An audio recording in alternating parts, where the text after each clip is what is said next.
Now, you never quite know when you're going to have a good or a bad day out on the water, but you would definitely think your chances of having a good day would be increased if you were on board a luxurious super yacht on your way to the Bahamas to enjoy some time in some beautiful turquoise water. But unfortunately for the motor yacht Odin crew, they found out the hard way that is not always the case, as when they entered the Bahamas just a little over a week ago, they were boarded and found on board was a large sum of undeclared cash and several high-powered rifles, eventually leading to the detention of all the crew on board the yacht and the seizure of the vessel back in the US, as can be seen in these images as it goes rolling past Flibs. But just one of the wild and crazy things we'll see in this week's episode of Boating News of the Week.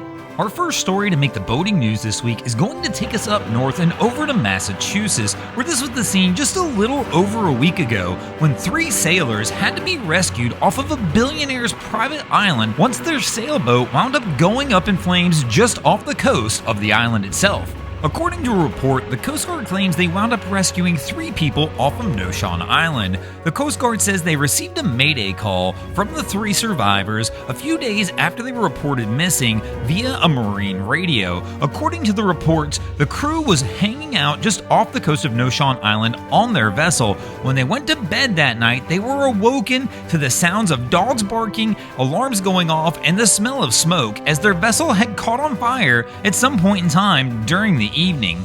The 3 crew members who were on board the ship wound up having to evacuate and jump into the water and swim to the island that was nearby. Unfortunately, due to the quick actions of having to get off the boat, they were unable to grab any sort of communication device as they were leaving the vessel. The crew was reported missing the next day by family members who claimed they did not check in as they were supposed to. Fortunately for this crew, one of their marine radios actually wound up washing ashore on Noshawn Island, and they were able to get a distress call off to the Coast Guard letting them know where they were at. Our ship went down at Tarpaulin Cove. Our ship burned while we were sleeping, and we barely escaped. The vessel has sunk, and we are in the farmhouse on the hill, right by the lighthouse. The Coast Guard received a report of 03 people in Tarpaulin Cove, Noshawn Island, in need of assistance, located in the farmhouse by the lighthouse. Mariners are requested to keep a sharp lookout if possible and report all sightings to the Coast Guard. Break. Fortunately, the Coast Guard was able to get a Jayhawk helicopter crew out to the island and rescue the 3 and bring them back to the mainland. Our next story to make the boating news this week is going to take us over to Australia, where this situation actually may look familiar to you, as this is an event that actually occurred last year when the Maersk Shaku was pulling into the port of Fremantle in Australia and wound up colliding with the tall ship Llewellyn 2. The incident's been under investigation by the Australian Transport Safety Bureau for over the last year, and they finally came back this week with some of their findings as to what they believe most of the contributing factors are to the incident. During the investigation, they took their time to try and analyze all the damage, as it was not just the Llewellyn 2 that was hit during the incident, as the Maritime Museum was also collided into, as well as the concrete pier, causing damage to the Maersk cargo ship as well. According to the report, poor bridge resource management was a leading factor to the actual incident. The report claims the Maersk vessel was entering Fremantle Harbor with 2 pilots on board at the time of the incident. Conditions were poor. It can be seen in the videos. Wind gusts were going up to 54 knots during the actual entry. The primary pilot that was assigned to transit the vessel in was fatigued, so the backup pilot actually took charge, mastering the vessel during the entry to the port.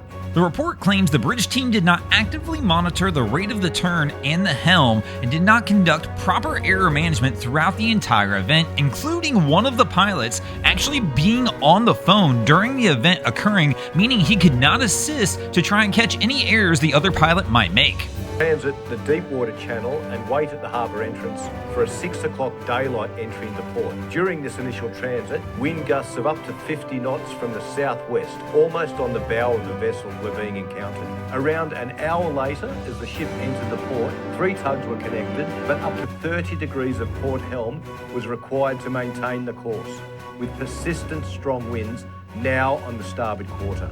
As the Shirku's bow was in line with South Mole, the pilot ordered a course of 083 as the last tug was being made fast, and the vessel was now making good around 7.5 knots. Despite carrying a hard port rudder, the vessel was experiencing a 1 degree rate of turn to starboard and struggling to maintain the entry course of 083. In a further attempt to bring the vessel's head around, the pilot ordered full ahead on the main engine. Now this action, combined with the tugs, eventually brought the course to 086, when the helmsman, without the oversight of the pilot, then applied 30 degrees of opposite starboard helm to stop the turn and steady on the previously ordered course of 083. 15 seconds later, the primary pilot realised they were in trouble as the ship's head was no longer coming further to port as expected and as required to navigate the bend. The tug on the starboard shoulder now having to abandon its position due to the danger of being crushed between the quay and the closing hull of the Shirku. Moments later, the starboard bow collided with the Lewin, crushing and dismasting it, with the 2 crew members escaping via the gangway just on impact. The outermost stack of the containers then collided with the roof of the Maritime Museum as the vessel's starboard quarter continued to swing around and contact the wharf. According to the ATSB, a properly functioning bridge team requires that all its members maintain a shared mental model to actively monitor the ship's progress, and they don't believe that that was actually handled in this situation. They do believe that the wind and several other factors may have played part, but they are mostly blaming the pilots in this situation. Our next story to make the boating news this week is going to take us over to Egypt, where this was the scene just this past week when 220 passengers boarded a luxury cruise over in Egypt, departing from Luxor on what was supposed to be an enjoyable 12-day cruise down the Nile River, when on the first evening of that cruise, things went terribly wrong, as we can see in the images here, as the entire cruise ship wound up going ablaze. According to local Egyptian authorities, an early investigation believes that an electrical short circuit started in the vessel's galley, causing the fire we see in the images here. Fortunately, the crew on board the vessel quickly jumped into action and steered the vessel toward a nearby quay and immediately got off an emergency distress signal. Good Samaritan boats, as well as multiple other authorities and agencies, responded to the scene, and somehow miraculously in this one, all 220 passengers were pulled off the vessel safely and brought to shore, which is absolutely a miracle in this situation because according to the local reports, it happened very fast. The fire broke out in the galley and did not take long to spread entirely across the ship, affecting all the staterooms. Now, unfortunately for most of the people on board, none of their stuff was able to be brought off the boat, and for the most part it was all left on the ship. The vessel that this occurred on was the Crown Empress, which was a ship that was built back in 2004 as a luxury cruise ship completely designed to go down the Nile River. It had 128 rooms with large panoramic windows. It also offered amenities such as swimming pool, spa, and a gym and a sun deck on board the ship. As the fire broke out, several people who were on board the cruise were interviewed by authorities afterwards and said they actually found out about the fire by passing by Good Samaritan vessels who were yelling at people in their rooms that the vessel was on fire as they saw the plumes of smoke coming out of the ship. But fortunately in this one, no major injuries were reported. Thanks for watching, crew. Hope you enjoyed this week's episode of Boating News of the Week.